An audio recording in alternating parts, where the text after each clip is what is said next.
Bismillahirrahmanirrahim. Assalamualaikum warahmatullahi wabarakatuh.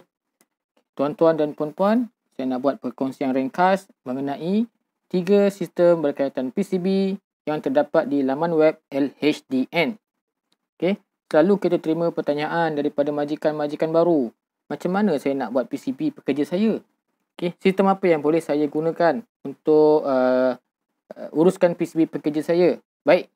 So, di sini saya akan kongsikan 3 sistem yang tuan-puan boleh dapat di laman web LHDN. Okey, tak perlu bayar, percuma saja. Okey, yang pertama di laman web LHDN ada disediakan sistem yang dinamakan ePCB. Kemudian ada juga sistem yang dinamakan eData PCB. Dan satu lagi yang paling bongsu, sistem eCP39. Okey, so kita tengok apa fungsi setiap satu sistem ni. Yang pertama, sistem ePCB. Sistem ePCB disediakan untuk kegunaan majikan yang tidak mempunyai sistem penggajian berkomputer. Okey, sistem penggajian berkomputer di sini bermaksud sistem payroll lah. Sistem payroll yang tuan-puan gunakan seperti SQL, HR2000 ataupun UBS. Ada banyak lagi lah. Okey, terpulang lah tuan-puan nak guna yang mana satu.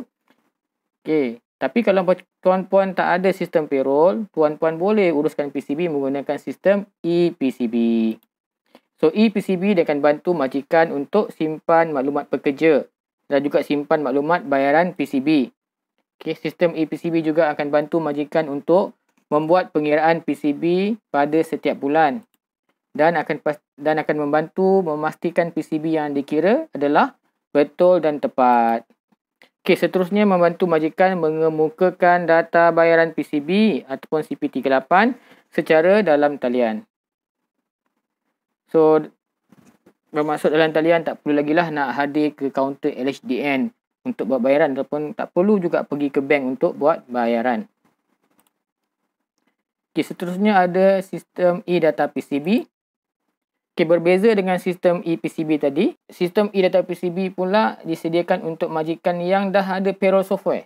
Okay, majikan dah ada payroll software dan payroll software pun dah tolong kirakan PCB untuk majikan. So, majikan cuma perlu mendaftar ke sistem eData PCB untuk menghantar data tadi. Okay, menghantar data PCB yang dah dikira oleh payroll software dan juga untuk membuat bayaran. Okay. So, sistem ini dapat membantu majikan untuk menyemak format dan memuat naik fail teks CP39 secara online. Penggunaan sistem ini dapat membantu majikan menghantar data yang menepati spesifikasi yang ditetapkan. Okay. Sistem ini juga membolehkan majikan mengemukakan bayaran melalui FPX. Okay, secara kasar dia, kalau majikan gunakan eData PCB, okay, bermaksud majikan pengiraan PCB tadi dah dibuat oleh sistem payroll. Okay, kemudian sistem payroll akan generate satu format file dalam bentuk TXT. Okay, file TXT ni tadi sebenarnya adalah data PCB. Okay, data PCB cuma disimpan dalam bentuk TXT. Dan fail ni tadi yang majikan akan muat naik ke dalam sistem eData PCB. Selepas fail dimuat naik ke dalam sistem eData PCB, apa yang akan berlaku ialah sistem akan semak data tadi.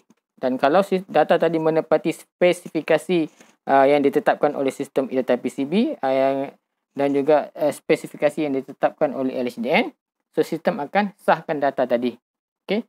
Selepas data tadi disahkan, so majikan akan diminta untuk menentukan kaedah pengemukaan bayaran PCB. So majikan boleh pilih lah nak bayar menggunakan cek ke ataupun nak bayar secara online menggunakan FPX. Okey, nanti kita akan kongsikan perincian cara penggunaan eData PCB dalam video yang lain. Okay, akhir sekali eCP39. Sistem eCP39 ni dia sedikit fleksibel. Asal dia, sistem ni dibuat untuk majikan yang memang tak ada payroll software. Okay, So majikan yang tak ada payroll software, dia boleh pilih sama ada nak gunakan ePCB ataupun ECP39. Okay.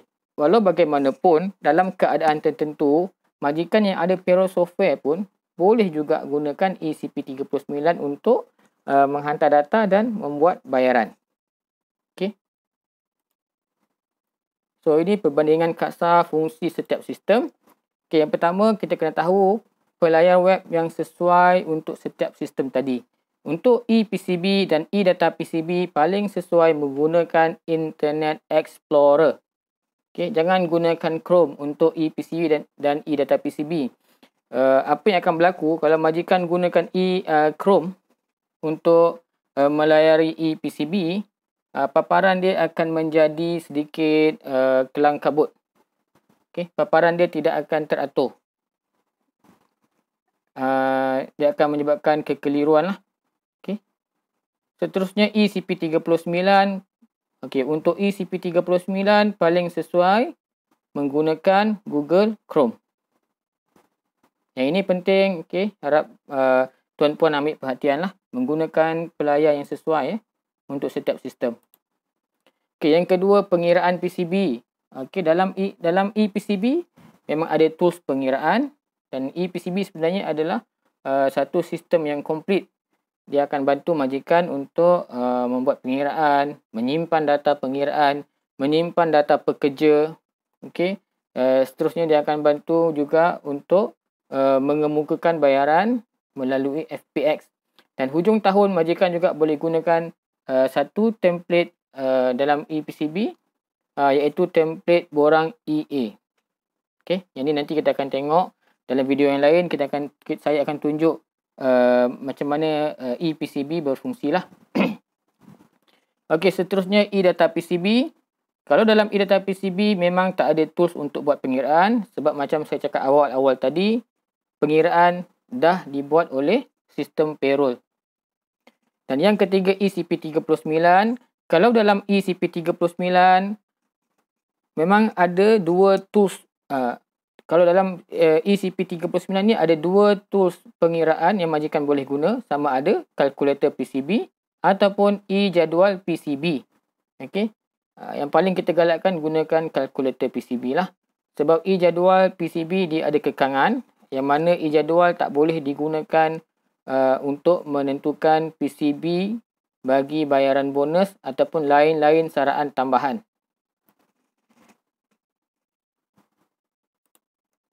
Okey, seterusnya simpanan rekod pengiraan. Okey, dalam ePCB memang rekod pengiraan akan disimpan tapi selama 2 tahun. So dalam tempoh 2 tahun majikan boleh bila-bila masa rujuk semula pengiraan yang telah dibuat. Manakala dalam eData PCB tiada simpanan data pengiraan, sebab macam tadi diulang sekali lagi, pengiraan, data pengiraan semuanya di dalam payroll system majikan. Okey. Untuk ECP39 tiada simpanan data pengiraan. Sekiranya pengiraan dibuat menggunakan kalkulator PCB, majikan digalakkan untuk membuat cetakan ataupun membuat cetakan ke dalam format PDF. Okey, sama juga. ePCB pun sama. Kita galakkan majikan buat cetakan ke dalam format PDF dan simpan dalam storage masing-masing lah. Okey, akhir sekali pengemukaan bayaran. Pengemukaan bayaran. Kita tak kira lah tuan-puan guna ePCB ke, eData PCB ke atau ECP39. Cara pengemukaan bayaran, pilihan cara bayaran adalah sama. Okey. Majikan boleh pilih nak bayar melalui FPX ataupun perbankan internet, ataupun nak bayar di ATM machine, ataupun di CDM machine, ataupun di counter bank. Bagaimanapun, bayaran melalui FPX adalah paling digalakkan. Okay, tapi kalau majikan pilih cek sebagai instrumen bayaran, kena ingat cek untuk bayaran PCB hanya boleh dikemukakan di counter bank CIMB sahaja. Okey, buat masa ini hanya counter bank CIMB sahaja yang boleh terima cek bayaran PCB. Dan kena ingat juga untuk mengemukakan bayaran di counter bank CIMB ataupun di check deposit machine, majikan kena pastikan telah membuat cetakan slip pengesahan data. Okey, slip pengesahan data ni memang ada dalam tiga-tiga sistem. So, majikan kena cetak slip pengesahan data ni dan lampirkan bersama-sama dengan cek bayaran. Okey, ini perbandingan terperinci. Sama macam saya dah ulang tadi, macam yang saya sebutkan tadi, tak ada masalah. Okey, kesimpulannya, okey, jawab soalan ni lah. Adakah anda menggunakan payroll system? Kalau ya, kita tengok sebelah lagi. Adakah PCB pekerja anda ditentukan oleh sistem tersebut? Kalau ya, kita terus lagi ke sebelah kanan. Bolehkah sistem payroll anda menghasilkan data PCB dalam format TXT? So, kalau semuanya ya, tiga-tiga soalan ni ya, maka anda sepatutnya memilih untuk menggunakan sistem e-data PCB. Tapi kalau tadi daripada awal lagi, adakah anda menggunakan payroll system? Tidak. So, tak ada payroll system, boleh gunakan e-PCB lah. Okay. Boleh juga gunakan ECP39. Cuma ECP39 kena belajar cara guna kalkulator PCB lah.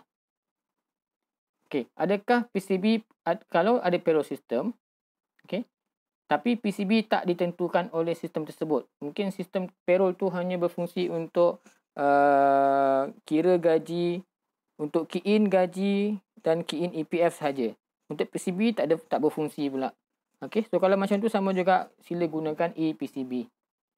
Okey, yang terakhir, kalau kata sistem payroll berfungsi tapi dia tak boleh pula nak hasilkan data PCB dalam format TXT. So, majikan tak ada jangan risau. Majikan boleh gunakan sistem ECP39. Okey. Sebab PCB dah dikira oleh sistem, majikan dah tahu berapa PCB yang patut dibayar. So, gunakan sistem ECP39 untuk kemukakan bayaran tadi. Tak perlu lagi buat pengiraan. Cuma key in saja amount tu dalam sistem ECP39.